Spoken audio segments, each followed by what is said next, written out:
So let's do a little bit of an upgrading and chit-chatting and gaming with the coolest arcade machine money can buy.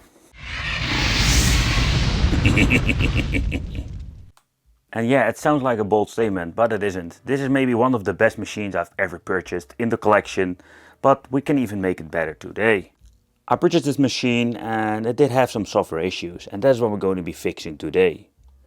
So let's turn it on, show you what's going to be wrong with this, and let's upgrade it and have some fun. The JVL Retro, this is one I completely rebuilt because this thing was broken when it came in the Wicked Cave. So we did a rebuilding and everything seems to be working fine. However, the software can be better, and that's what we're going to be fixing today. So recently I purchased this kit from eBay. There is a guy who has like all kinds of repair kits and complete kits. So I personally never like swapped it out, so I'm really curious how this is going to be working out. So inside the kit you can actually see it, there is a CF card, and it comes also with a security dongle because it's like a match like in heaven. But what we're going to be needing to do actually is replacing both of the parts. In this video is going to be showing you how you need to replace them. It's quite easy, but it's also going to be having a little bit of knowledge about the actually like installing, not software, but particularly when it comes to the hardware.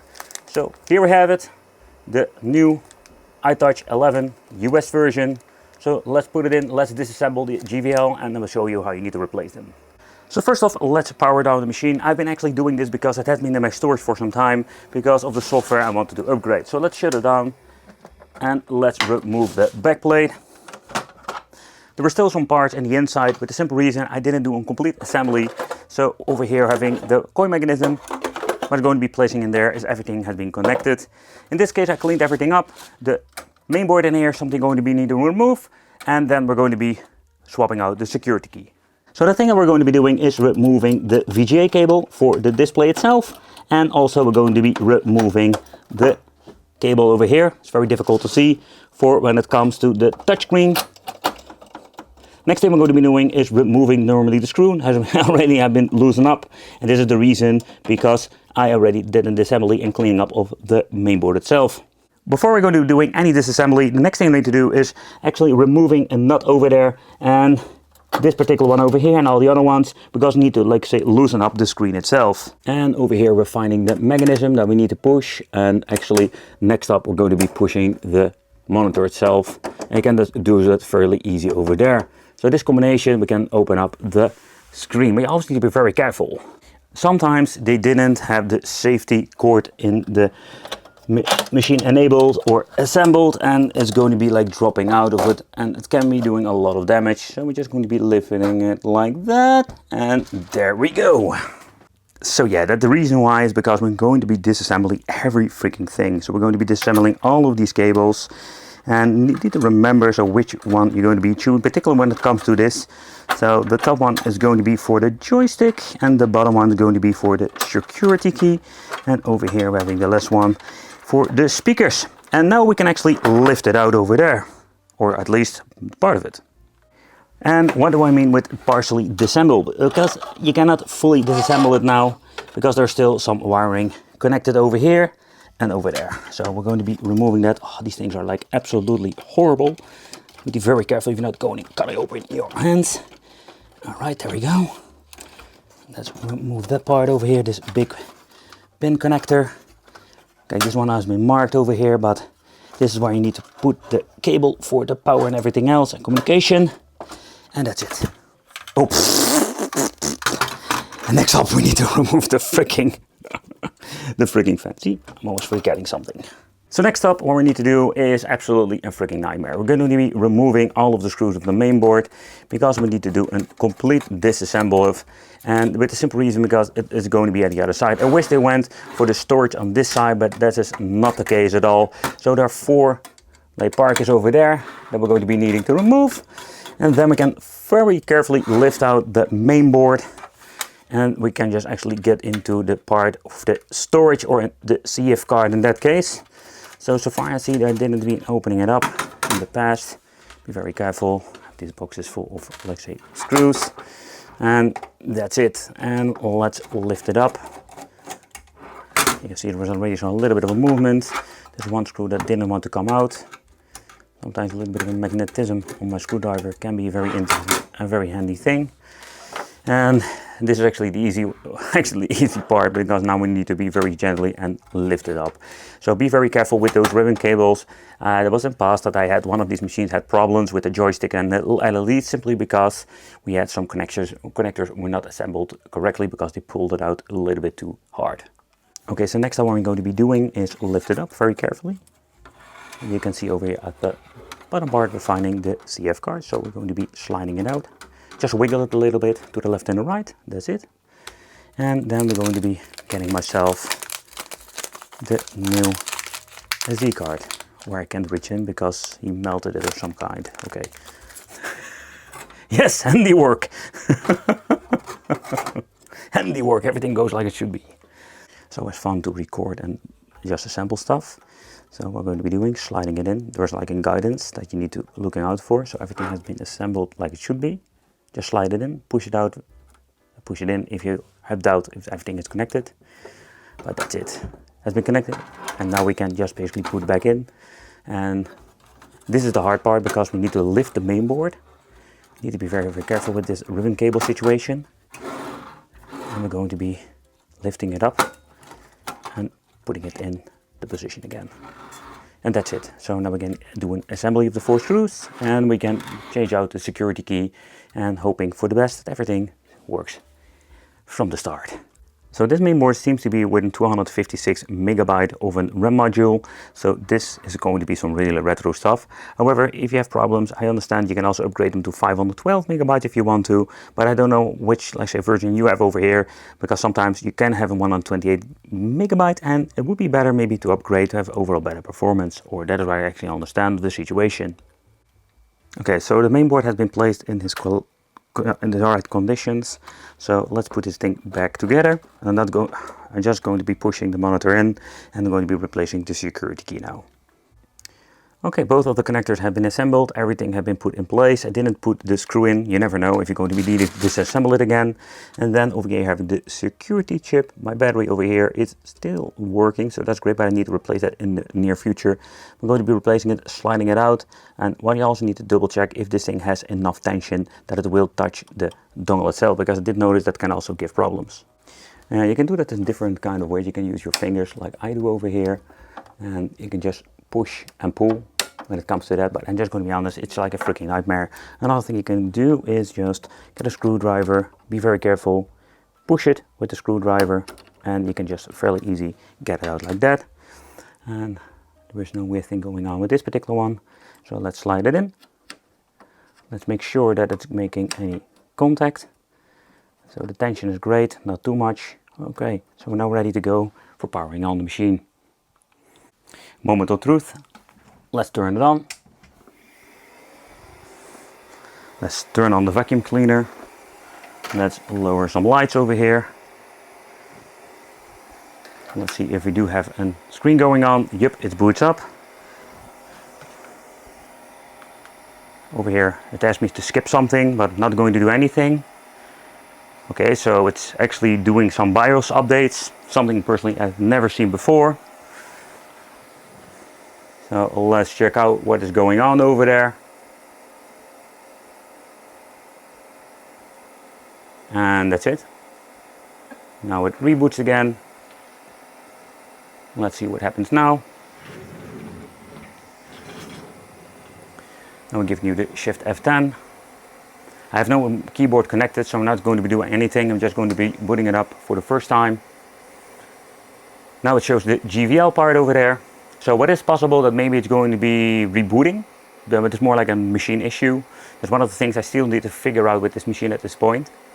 But so far you can see that I booted it up before, like swapping it out, and the reason is very simple. I just want to double check. So next up, if we're going to be loading up into the software itself, before it's going to be loading up, all of the LEDs will start working. You can see that, yeah, this is what I mean, the reboot. And let's see what's going to be happening now. Oh, no, it's not rebooting at all. It's just turning it on and off. And it's fully loaded. And at this point, I think I'm just waiting. There we go, showing the LEDs. That's a good thing. Itouch 11 has booted up. So one of the first things I'm going to be checking out, okay, so everything seems to be working like the touch. Alright, that seems to be working fine. Another thing we need to do, you can see we need to put in a credit. It has been set to English because of the English version. We're going to be pressing the settings button.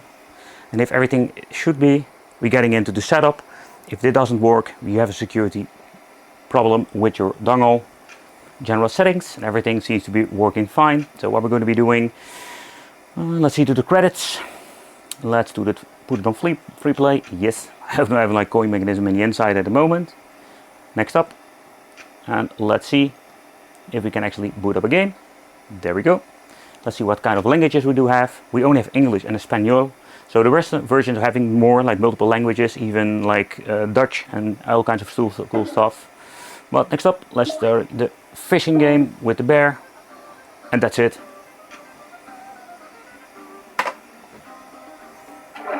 And let's see if everything works. Yep, and everything seems to be working just fine. The first boot up was successful and we can actually play some games. So let's do a quick overview of the new games and why is this machine, in my opinion, the best machine everybody should have in his arcade machine collection. However, I've been testing the machine throughout the days. Let's turn it on and let's do a quick overview of the JVL Retro with, I think this is one of the latest software you can get. So one of the most appealing things about it is the retro look, but also the ambient light feature. So you can see also the joystick and the two buttons over here are lighting up, and the overall movement of it, it's old school.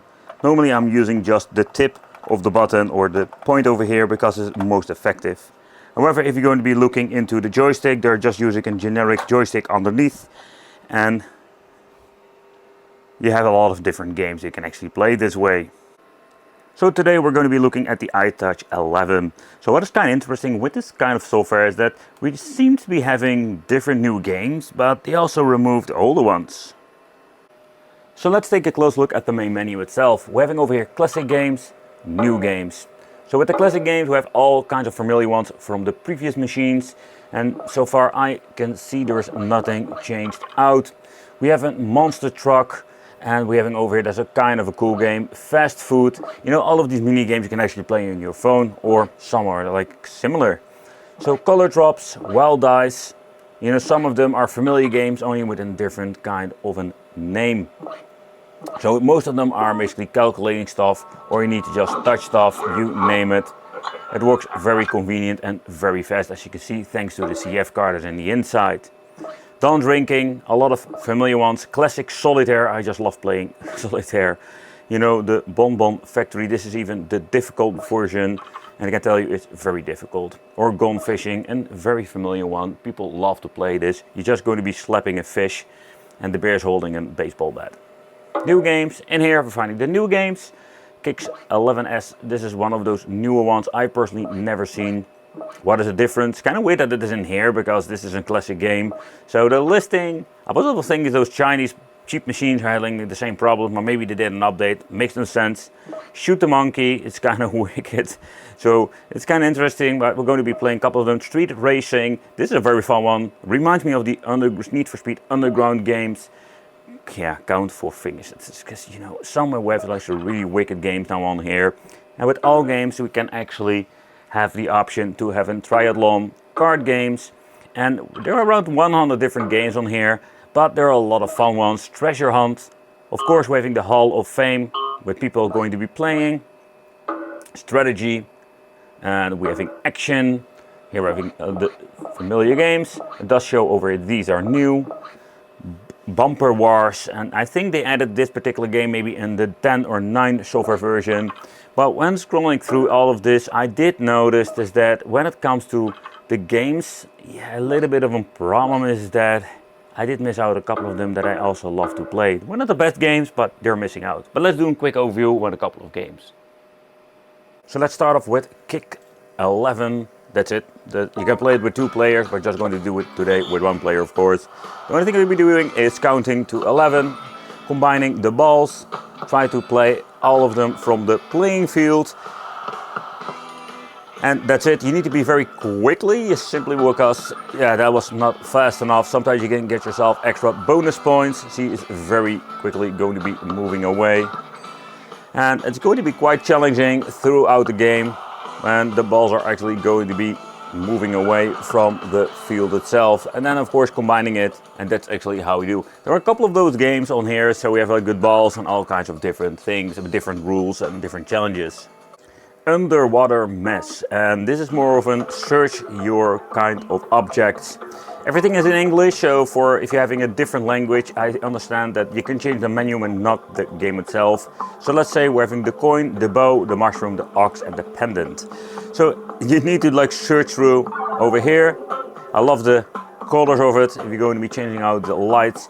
And you know, that's it. That's the thing you need to be doing, trying to be finding it fast as possible. If you're going to be missing it, you can see it change out into red. It's kind of cool. Don't even have like any negative effect. So what's the difference is one of my favorite just games to play, because it's just fun to play alone or together with friends. And I can tell you that it is quite challenging over time. This is a very easy one, but sometimes these complex pictures, it can be very difficult to find the differences. So it's kind of funny, it's like the last one I give you the most point, and it's going to be also the most difficult one. Oh man, I have no idea. I can't see it anymore. Oh man, this is what I mean. Is this, no? Man, there is not that much actually you can do. But if you don't know, you can just touch the glasses and it shows. Man, I didn't even see the difference then. So it's absolutely nuts if you think about it, but this is so much fun and very challenging. So let's move to the new games, and we're going to be trying out the street racing. And this is actually absolutely a surprisingly fun game. The thing you need to do is trying to beat your opponent 3 times in a row. Then you're going to be moving to the next stage.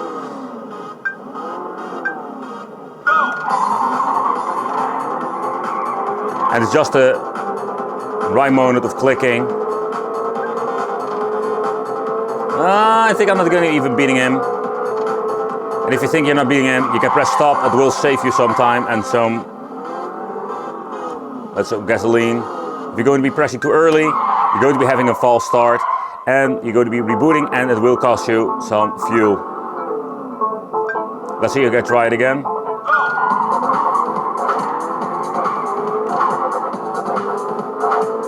And what's kind of funny, later on you're getting even nitro bonus modes where you can even get more points. And this way you can try to challenge each other.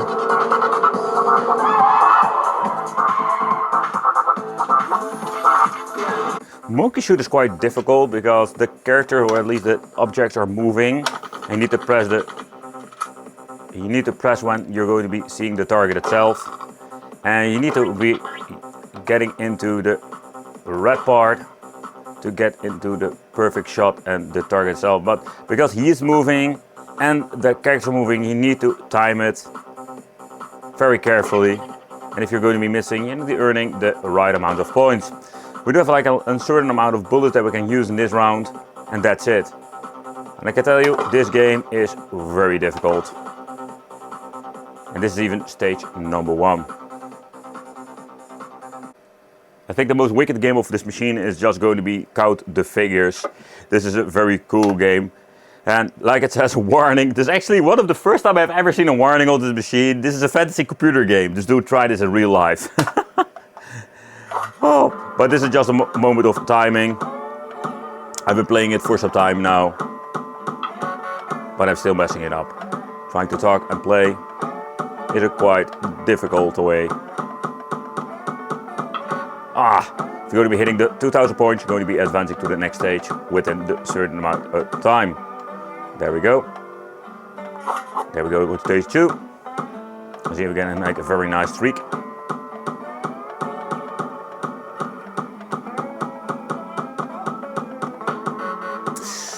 Ooh, there we go. Alright, next round. And the third round is going to be the sausages with the hamburger.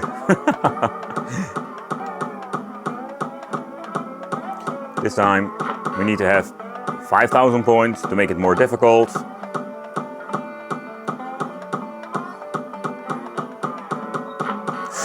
Man, the timing! Oh!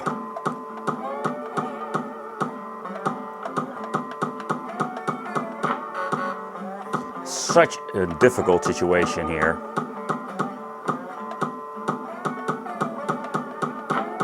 Almost 5k, come on, we have some time left. And we're going to be completing the 3 first stages. We're getting the bonus level in every single game, and there we go, with the real hand. You know, this game is so much fun. And I think this is one of the most played games at this moment with the Itouch 11. I'm still bashing into the finger. However, this is one of those cool things you can play. Treasure Hunt is one of those other games. It's familiar. I think many want Bejeweled, you name it. There's so many of those games that are familiar to this. I've been trying to beat this game, and I can tell you it's quite difficult. It's not impossible, but it is going to be very challenging. You can see you can put some, let's say, movements and hold. So that is kind of cool. Oh, I almost got 4 in a row, but that's it. Moving on to another game. This is the game that we have seen many times before. With, I think it was a motorcycle. I have no idea what the original game is called anymore. You need to move through the 4 stages. I don't know if you have like unlimited credits, but you need to put in the credits to certain points. You can move forward, backwards, and having turbo. Here we go. Let's put it in this way. Woo! Ha ha ha! Barrel roll. I know I'm not getting extra points for that, but it's kind of cool. And you know, these basic games are just the most fun to play. I think when it comes to just like birthday parties and stuff like that. The conclusion is, this is just a very cool machine to own in your collection. Maybe the best one I have ever had, from coin pushers, you name it, because everybody loves this. We can set high scores, challenge each other, or play together with certain games. I want to thank you all for watching. I hope you enjoyed this video, and it would be great to see you in the next video.